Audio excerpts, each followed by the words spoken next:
It's heavy.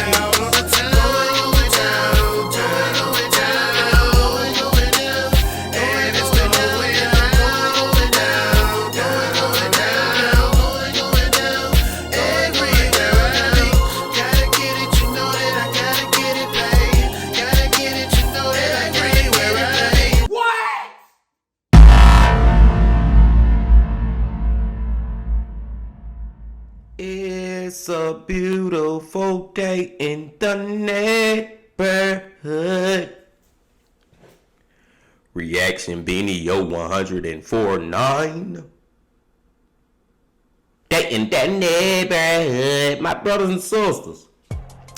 Hope y'all doing well, as always. Hope y'all doing good out there, and I'm glad y'all came back and fucked with me once again. And we finna take it back to a channel once again, y'all, that this lady right here has some of the most just crazy, just outlandish, what the type videos as far as this true crime shit go, bro. And that is Anna Uncovered. Going back to Anna again, y'all, and the title of this one is, check it out, The Teen Who Killed Dad and Threw Parties with His Corpse.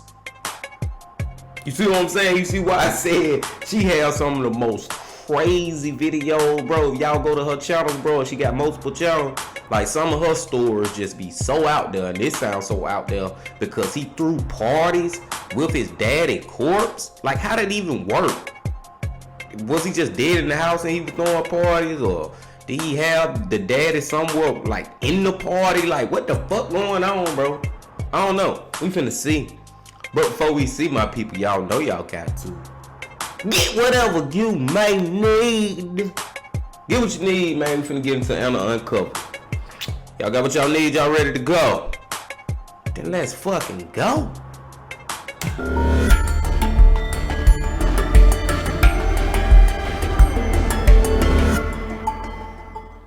She was the kind of person that you could easily predict at one point was going to be in serious trouble if he just had no idea she could turn a gun on her own father. I thought she was trying to frame me. You could tell she was trying to act like she didn't know what was going on and that she was just innocent. I could tell it was a put on.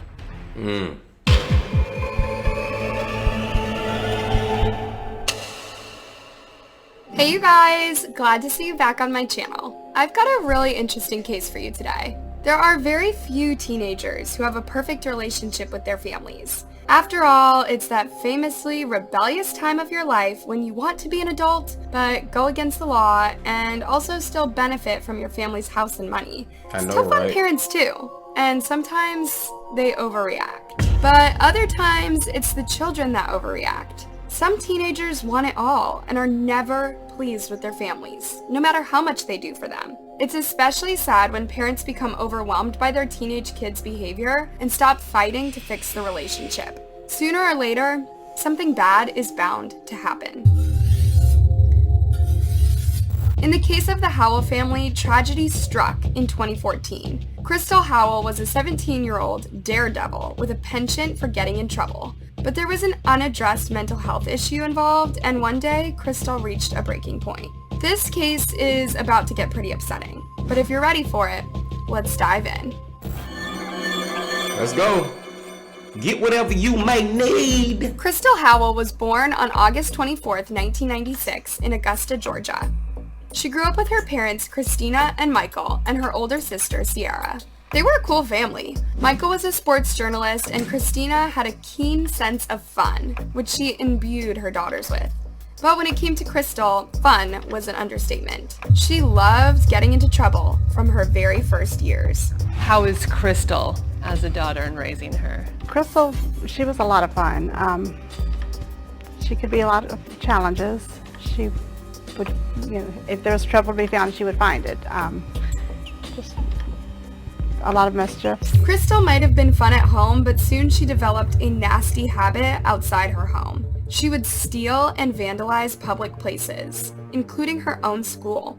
It seemed like Crystal had zero respect for people or their property. She just wanted to cause harm. With stealing and destroying objects came lying. Of course, she would have to hide this behavior from her parents if she was to get away with it. But her urge to destroy was stronger than her desire to keep it hidden. Once, she lit her neighbor's pool cushion on fire. Needless to say, this didn't go unnoticed, and she couldn't pin the blame on anyone else. When she was caught and realized she couldn't get out of it, Crystal would just adopt a deal-with-it attitude. She was rude and defiant, and her parents didn't know how to curb this behavior or what was causing it. As Crystal grew up, her relatives and family friends would notice this troublesome behavior more and more. But there were very strange things that would happen with her when she was younger that kind of convinced most of the world that knew the Howells that Crystal had some problems. When she was a young But I just wonder, bro, like, she come from a good family, bro. Like, why is she evil like this? Like, why do she do evil things, bro? Like, what happened, bro? Like, what? Sometimes I just wonder as far as people, bro, like, especially when they come from a good family, a good upbringing, like it seems like she is, bro. Like, what is the reason? Why are you doing this shit, bro? You ain't even, is mental problems real? I believe they real, but I don't know. It just seems like she shouldn't have no mental problems like that. I don't know. Let's go. Crystal was taken to a psychiatrist. It became clear that she was suffering from a few mental health issues, and the doctor prescribed her medication to suppress these. But there was a problem. Michael didn't agree with his young daughter taking so many meds. He really did not want her to be on it. He thought it changed her personality. Oftentimes, a bad personality trait comes hand in hand with a good one. Like, you're cynical, but you're also very intelligent. Or you're a bit anxious, but always careful and gentle with those around you. Perhaps Michael associated Crystal's love for trouble and destruction with the fun part of her personality. She was bubbly, intense, and always eager to try something new. She was smart, curious, and outgoing. These are excellent traits to have as a teenager, and her father was afraid that the medication would turn her into a more dull person. With Michael's stance on the topic came another problem. Kristina had a completely different opinion about it. In fact, she was vouching for Crystal to stick to just what the doctor prescribed and follow through with her treatment. Michael didn't like this, and he let his friend Austin know. And he was saying that Christy's way of dealing with Crystal was to medicate her, basically put a theoretical pillow over her face to keep her quiet and to keep her in line, and he just didn't agree with that. He thought it was the cheap and easy way out. In some cases, it is.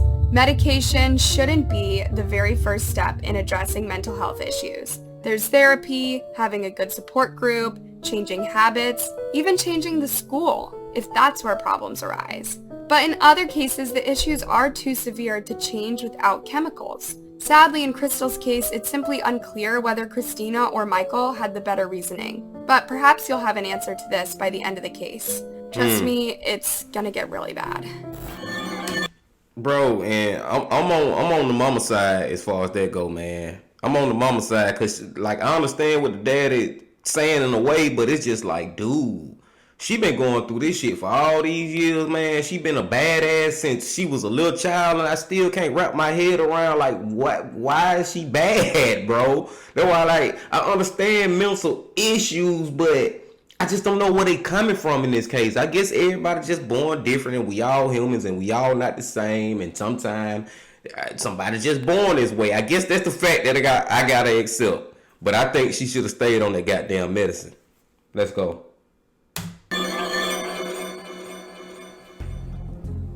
When Crystal saw the psychiatrist, they recommended that she went to counseling as well. But again, Michael put a stop to it.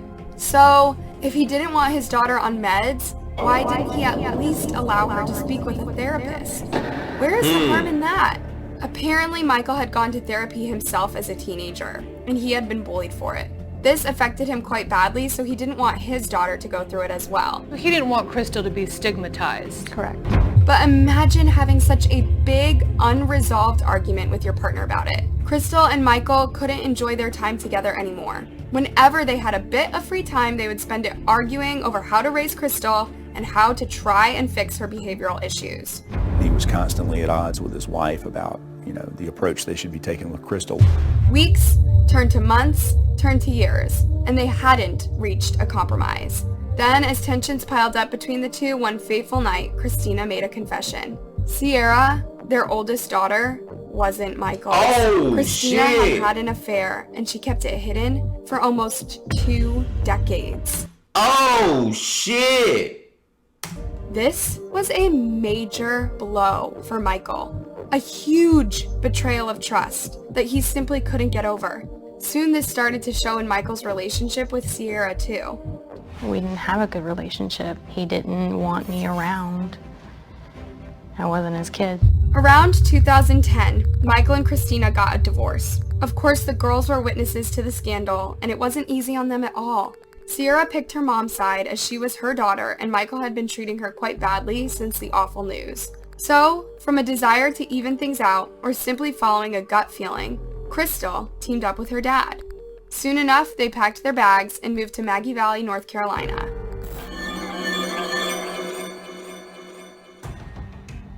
Just around this time, Michael had inherited a hefty sum from his parents. With it, he bought an 8-bedroom house on Sheepback Mountain. It was a beautiful wooden house surrounded by nature. The perfect place to calm down, you might think. Well, for Crystal, it simply didn't work. Not only did she continue to shoplift frequently, she also started abusing illegal substances. She would also self-harm and run away from home for days and even weeks on end, much to Michael's chagrin. He was constantly worried and less confident about being able to raise Crystal. I mean, she'd be gone 2-3 weeks at a time sometimes. During these trying times, Michael's only support was his friend Austin. He said sometimes it's like she has no conscience.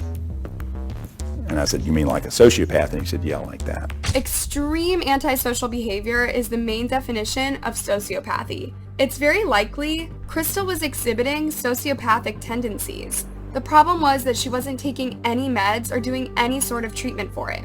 Even if he wanted Crystal to take meds now, Michael knew it was too late to convince her to do anything. When Crystal was around 16 years old, she made 2 good friends, Summer Ramsey and Taylor Metz. They were all studying at an alternative education high school. She was very charismatic. Bro, you know she was bad, bro. She was in a goddamn alternative school and everything, bro.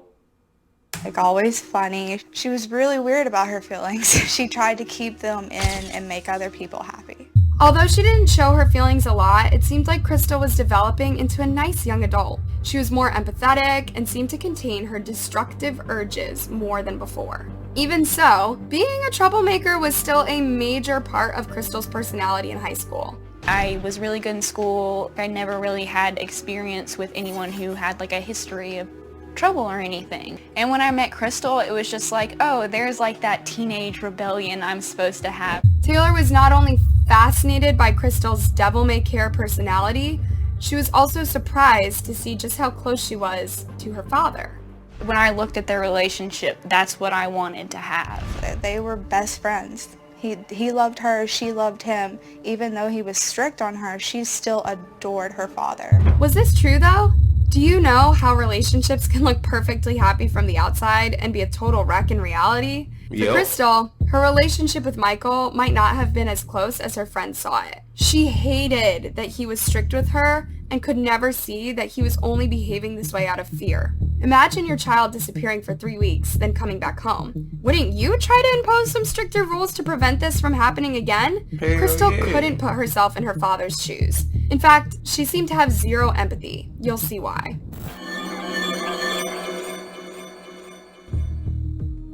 It was February 2014, and Michael took Crystal grocery shopping at a local store. But within minutes inside the store, Michael caught Crystal shoplifting. Again.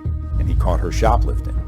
It's like, bro, that's what I'm going back to, y'all. I said I'm gonna accept the fact that mental issues, some people just born with them.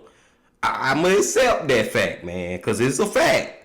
But I still just can't wrap my head around, like, why you with your daddy in the damn store, you old now. She older now, you damn sure know no better. You really know better at this point. And you just randomly start putting shit under your skirt, your dress or whatever. Like, you just randomly start just trying to steal some shit. Like, man, fuck the meds. It's time to put her ass in a mental institution. Let's go. And made her apologize, and they went back home. Crystal felt humiliated. She was angry at Michael for making her apologize, and she was angry at him for telling him what to do. This would be the last time her dad would tell her off, she decided. When they got home, Michael laid down on the sofa for a nap. Crystal went upstairs and had a shower. Then she grabbed her dad's gun and came downstairs.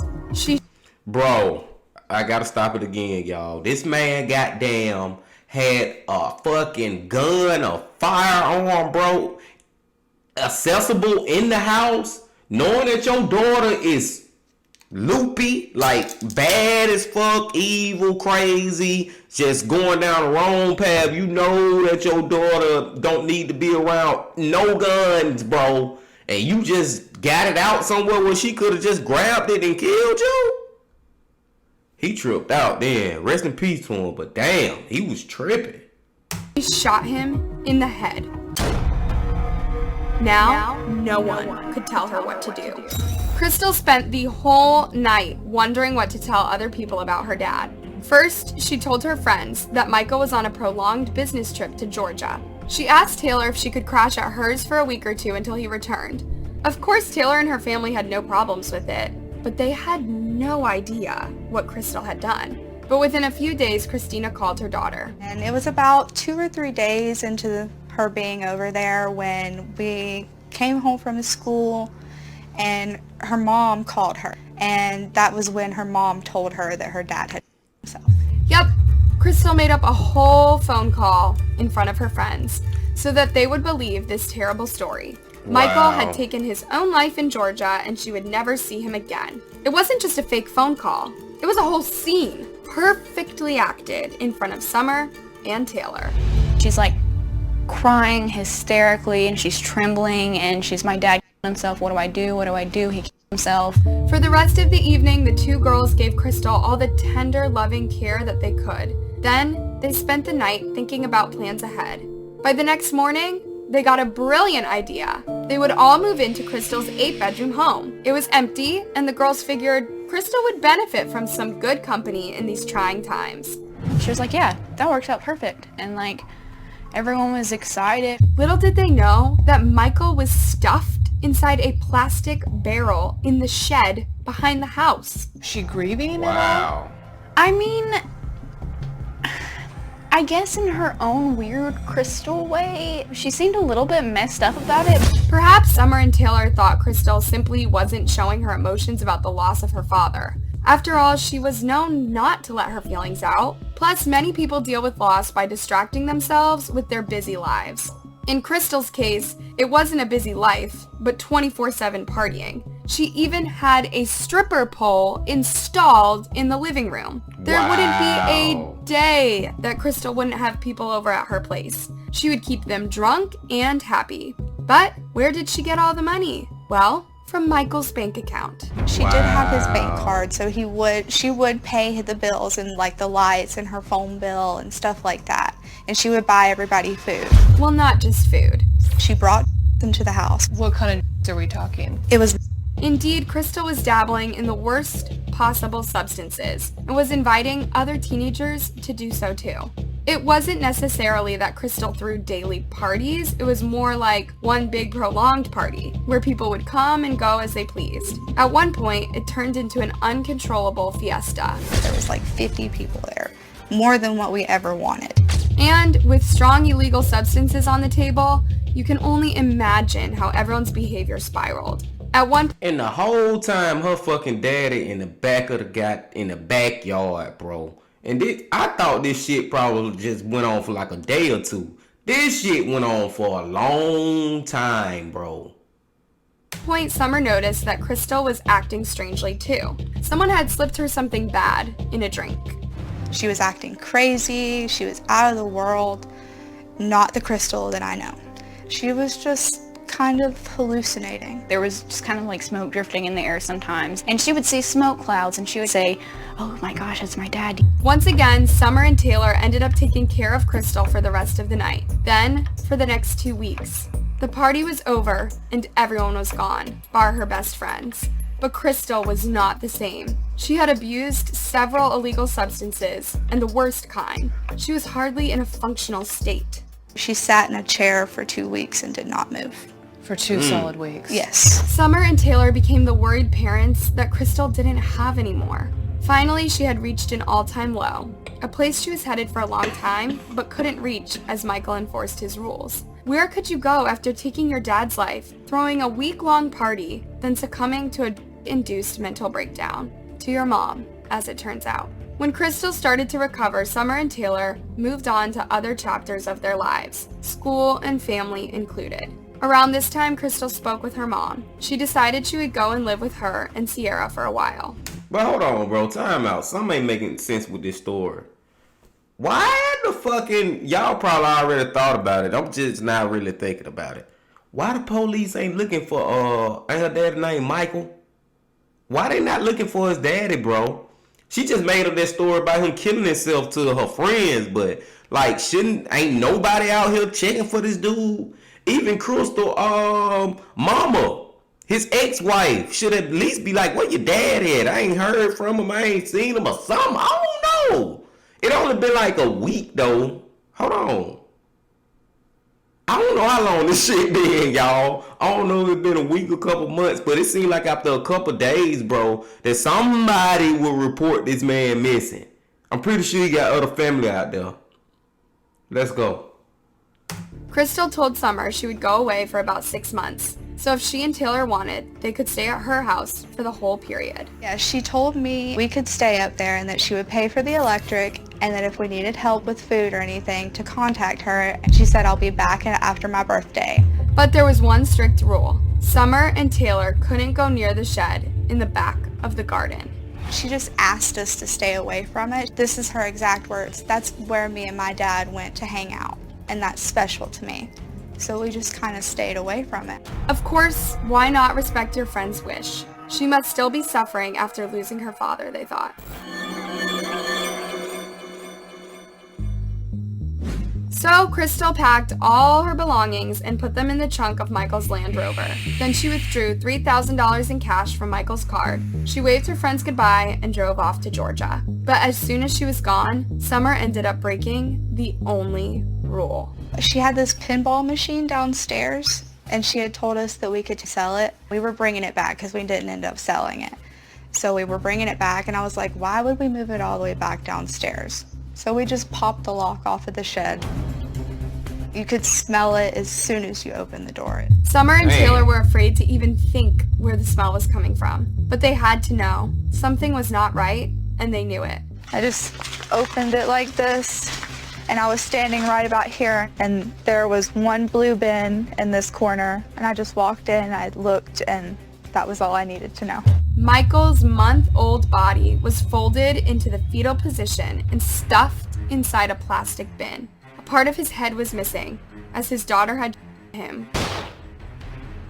Summer didn't realize who it was at first. She thought it might have been someone from the massive party that had taken place a few weeks prior. Perhaps something horrible happened and Crystal tried to conceal it. But a closer look revealed the awful truth behind it all. Crystal had shot her dad and hid him in the shed for a whole month, all the while partying and using his money on illegal substances. Scared and disgusted, Summer ran straight to the local sheriff's office. In those moments, did you think she had done that? Yes, I did. I thought she was trying to frame me. You? Yes, that was initially what I thought. I was scared.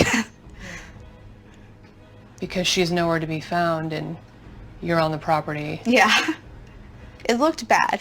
Fortunately, no one thought Summer had done this. The police quickly arrived on the scene, evaluated all the clues, and they knew they had to arrest Crystal Howell as soon as possible. It evolved to the point where we were able to identify the suspect, Mrs. Crystal Brooke Howell, as the suspect. But she was no longer in North Carolina. In fact, she was already in Augusta, Georgia at her mom's place. I was on my way to work and I actually saw the car in the parking lot, and I pulled over, talked to her. But she wasn't her normal self. She was not wanting to be touched when you tried to hug her. Sierra had met Crystal too, and she got the exact same strange feeling about her. Crystal had always been a troublemaker, but she was a warm, friendly sister. Now she was different. It was weird. It was really uncomfortable. She looked like she had no soul. She looked like there was nobody in there. In the conversation? No conversation, really.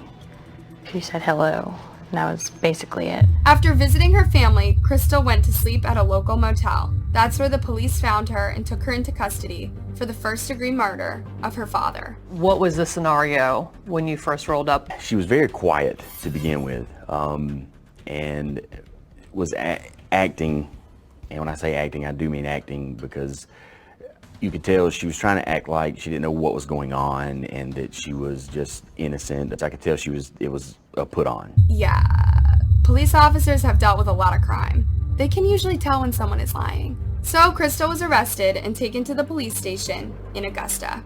I was able to watch live as they were talking to her, and just her demeanor, the way she was just nonchalant about everything, it would send chills through your spine. I mean, it just very cold-hearted. It was pretty hard to watch. Even as a police officer, how a 17-year-old girl blatantly admitted to killing her father and partying for a whole month afterward. Needless to say, the news arrived on Kristina's doorstep within hours. Tragically, she was as shocked as she was disappointed. She had seen her daughter behave more and more badly over the years, and she knew that the lack of proper treatment would have terrible consequences. She was just hoping it wouldn't get as bad as it did. Poor Michael had a right to live, and had done all he could to love and support his daughter. Kristina immediately drove down to the police station to talk to Crystal. As soon as she saw her mom, Crystal wanted to show her affection. She gave me a hug, and she said I didn't mean to do it.